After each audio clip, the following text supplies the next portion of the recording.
Հարցը սուղում եմ կրկին վարչապետին, մեծարգո վարչապետ։ Հունիսի 7-ին կայացած հերթական խորհրդարանական ընտրությունները իմ կարծիքով բացառիկ էին շատ առումներով, սկսած մեր պետության համար դրանց նշանակությունից, ավարտած աննախադեպ մասշտաբի մարտահրավերներով, որոնք ուղղված էին ոչ միայն մեր կառավարության դեմ, այլ առավելապես մեր պետության եւ մեր ժողովրդի դեմ, նպատակ ունենալով թույլ չտալու քաղաքացիների ազատ կամ արտահայտման իշխանության ձևավորումը։ Եվ այսօր իհարկե զավեշտալի է լսել, թե ինչպես են ընտրակաշառք եւ ընտրակեղծիք իրենց գենետիկ կոդում ունեցող, իրենց ինքնության մաս կազմող կուսակցությունները ու քաղաքական միավորները, անհատները փրփուրը բերանին ընդհանրապես արտաբերում ընտրակեղծիք բառը, բայց ես ուզում եմ ի հեճուկս այս ամբողջ աղմուկի խնդրել ձեզ նաեւ նախորդ հարցի կոնտեքստում, որին դուք պատասխանում եք, եւս մի անգամ ասել, թե ի վերջո ինչի մասին էին հունիսի 7-ի ընտրությունները եւ դրանց արդյունքները, եւ եթե համամիտ եք, որ դրանք բացառիկ էին, ապա ինչու են դրանք բացառիկ։ Շնորհակալ եմ։ Հայաստանի Հանրապետության վարչապետ Նիկոլ Փաշինյանը կպատասխանի ձեր հարցին։ Շնորհակալ եմ Տիկին Գրիգորյան հարցի համար։ Այս ընտրությունները հետևյալի մասին են, մենք դժվարություն ունեինք հանրությանը բացատրելու, թե ինչու Ռոբերտ Քոչարյանը բանտում չէ։ Մենք դժվարություն ունեինք հանրությանը բացատրելու, թե ինչու Ծառուկյանի թալանվածը վերադարձված չի։ Մենք դժվարություն ունենք ժողովրդին բացատրելու, թե ինչպես է պատահել, որ կալուգացի օլիգարխը տասնյակ հեղափոխությունից հետո 8 տարիների ընթացքում շարունակել է մանկապարտեզներից դպրոցներից հոսանք գողանալ, ինչպես է դա հնարավոր եղել։ Այս սրա մասին է, այս ընտրությունը սրա մասին էր։ Եվ ընտրությունը նրա մասին էր, եւ դրա պատճառը էլ եմ ասում, երեք մի կտոր ասցի ինչն էր եղել դրա պատճառը, որովհետեւ հիմա արդեն ակնհայտ է, որ այդ մաֆիան ունեցել է դրսի հովանավորներ, որոնց հետ կապված մենք շատ զգուշ եւ կաշկանդված ենք եղել։ Հիմա ես ասում եմ հետեւյալը, այս ընտրությունը եւ ընտրություններում երեխաների ակտիվությունը ինքը առաջաբերել նոր հեղափոխության օրակարգ։ Հեղափոխություն, որտեղ թավիշը պետքա բացառվի։ Որովհետեւ մենք դժվարություն ենք ունեցել բացատրելու, թե ինչի Ռոբերտ Քոչարյանի եւ իր շրջապատի հարսը, փեսեն, աներձակը բոլորը դատավորներ են Հայաստանի Հանրապետությունում միջև հիմա։ Դժվարություն ենք ունեցել, որովհետև անընդհատ իսկ ինչ են, որովհետև ամբողջ նախորդող շրջանում սահմանադրական կարգը կառուցվել է այդ օլիգարխիան պաշտպանելու համար։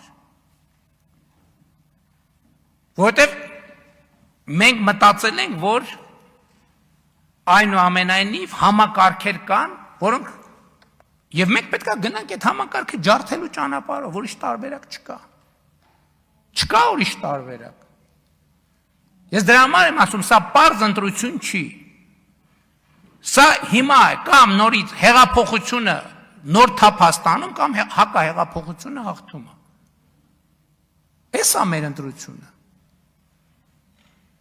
Որովհետև ասում եմ, հələ լավ է, մենք այնքան ինստիտուցիոնալ կարողություն ունենք, որ այդ ընտրակաշառքների մի 10%-ը տեսանելի ենք դարձրել։ Բայց շատ կոնկրետ հանրապետականի 5 ցուցակները, հանրապետական ԲՀԿ 5 ցուցակները հանել են եւ ընտրակաշառք են բարձր եւ փառք ու պատիվ են Հայաստանի Հանրապետության քաղաքացիներին, ովքեր հիմա ձայնագրություններից էլ բազմաթիվ քաղաքացիներ ասել մենք փող չենք վերցնի։ Եվ մենք փողով չենք քննարկի, այդ մարդիկ Հայաստանի Հանրապետության պետականության սյունն են, ովքեր չեն վերցրել փող։ Ես պաշտոնապես ասում եմ, աչքաչափով էլ երևում, որ այդ եռագլուխ կուսակցությունների ստացած ձայների 70%-ը փողով ստացած ձայներ են, փողով ստացած ձայներ են։ Եվ այս խնդիրը պետք է լուծվի, Հայաստանի Հանրապետությունը պետք է ռեակցիա տա։ Ընդ որում մենք չենք կարող ասենք, դե գիտեք եկեք դե նայենք էս այն, պետք է արագ ռեակցիաներ լինեն, պետք է հեղափոխական ռեակցիաներ լինեն։ Եվ մենք գնալու ենք այս ճանապարհով, Հայաստանի Հանրապետության սիրելի քաղաքացիներ, ուղիղ նայում եմ ձեր աչքերի մեջ եւ ասում եմ, մենք գնալու ենք այս ճանապարհով։ Եթե համաձայն չեք այս ճանապարհի, դուրս եկեք փողոցներ, կանգնեցնեք մեզ։ Մենք ձեզ ենթակա ենք միշտ, մենք ասել ենք, դուք ինչ որոշենք, մենք անող ենք։ Մենք գնալու ենք այս ճանապարհով։ Ես կոնկրետ անձնապես անում եմ, գնալու եմ քրեա օլիգարխան ջարդ ու փշուր անելու ոտի տակ տալու ճանապարհով։ Եթե համաձայն եք, զբաղվեք ձեր գործերով, մենք այդ ամեն ինչ չկանենք։ Եթե համաձայն չեք, դուս եկեք փողոց եւ արեք հեղափոխություն։ Արձագանք։ Պարոն վարչապետ, ինձ թվում է ակնհայտ է, որ ոչ միայն մարդիկ համաձայն են դրան, այլև ի հեճուկս այն հարցերի, որոնց մասին դուք ասացիք, որ բարձրացրել են անընդհատ ու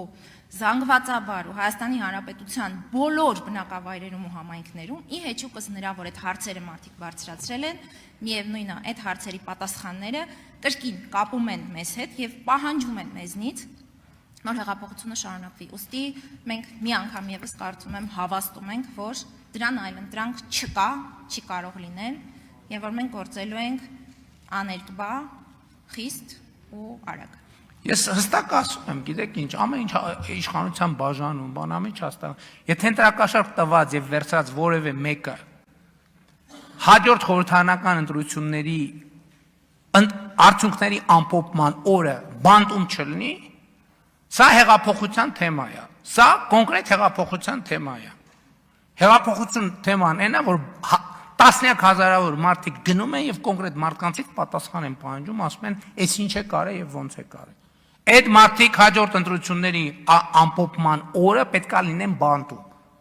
Ով որ ընտրակաշարք տվել է կամ վերցրել է։ Էլ չկմեղանալու ոչ իման պետքա չլինի, վայ գիտեք, ես մեկը խեղճ է, մեկը էսա է, մեկը այնա է, մեկը այնա։ Հիմա նայում եք տասնյակների նկատմամբ քրեական գործերը կարճվել են, պայմանական ժամկետներ են տրվել եւ այլն եւ 2021 թվից հետո։ Էլ չեմ ասում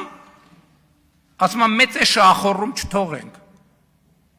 Ամենամեծ կաշառատուն բան արել, բռնել արդարացվել է։ Ով է հավատում Հայաստանի Հանրապետությունում, որ ձրի է արդարացվել։ Ով է հավատում։ Ես այդ մարդկանց հրավիրում եմ, թող հավաքվեն Ազատության հրապարակում կամ Հանրապետության հրապարակում։ Ասեն, մենք հավատում ենք, որ մեծարգո Էսինչյանը ընտրակաշարքի գործով ձրի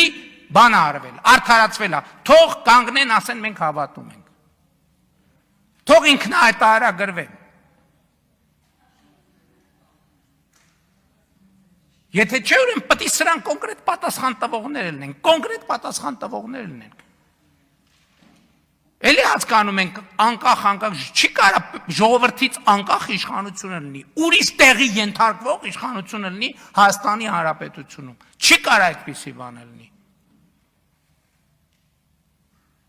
Այո, եւ ես հայտարարել եմ երեխաների հեղափոխություն եւ ես վերահաստատում եմ։ Երեխաների ապագայի ճանապարհին ինչքան խոչընդոտ կա, ջարդ ու փշուր անելով վերացնելու եմ։ Սա իմ անձնական հանձնառությունն է։ Ընդ որում ես հանձնառությունը վարչապետի կարգավիճակի հետ կապ չունի։ Սա հեղափոխականի հանձնառություն է։ Եվ այդ հանձնառությունը ինձ երբեք չի լքել, այսօր վերահաստատվել է այն տրամաբանությամբ, որ բոլոր ժամանակները սպառվել են, բոլոր ժամանակները, եկել է պատասխան տալու ժամանակը, և հատ բոլորը պետք է տան, ես 2018 թվին, երբ որ վարչապետ եմ եղել, ասել եմ, բոլորը պետք է շանս ունենան, հիմա ով որ օգտագործել է այդ շանսը, փառք ու պատիվ իրար, ով որ չի օգտագործել այդ շանսը, հատուցման ժամը եկել է։ Այսօր հիմա է հատուցման ժամը։ Անկախ մասնագիտությունից, անկախ պաշտոնից, անկախ հատուցման ժամը հիմա է։ Եվ ժողովուրդը քվեարկել է այդ հատուցման ժամի օգտին, 720,000 մարդ քվեարկել է այդ հատուցման ժամի օգտին։ Եվ ես չեմ կարող ասել, որ գիտեք, սկսել նորից ժողովրդին բացատրել բանը, ինչ որ բլա, չկա։ Պետք է արվի դա։ Որովհետև Հայաստանի Հանրապետությունում ժողովրդի կամքից ավելի բարձր իրավունքի աղբյուր գոյություն չունի։ Հերիք այդ Սերժա Քոչարյանա, չգիտեմ, քրեա օլիգարխիկ իրավունքները բերեն մեր բանի մեր քդի տակ խաղացնեն։ Կա ժողովրդի իրավունքը պետք է իրացվի միանշանակ։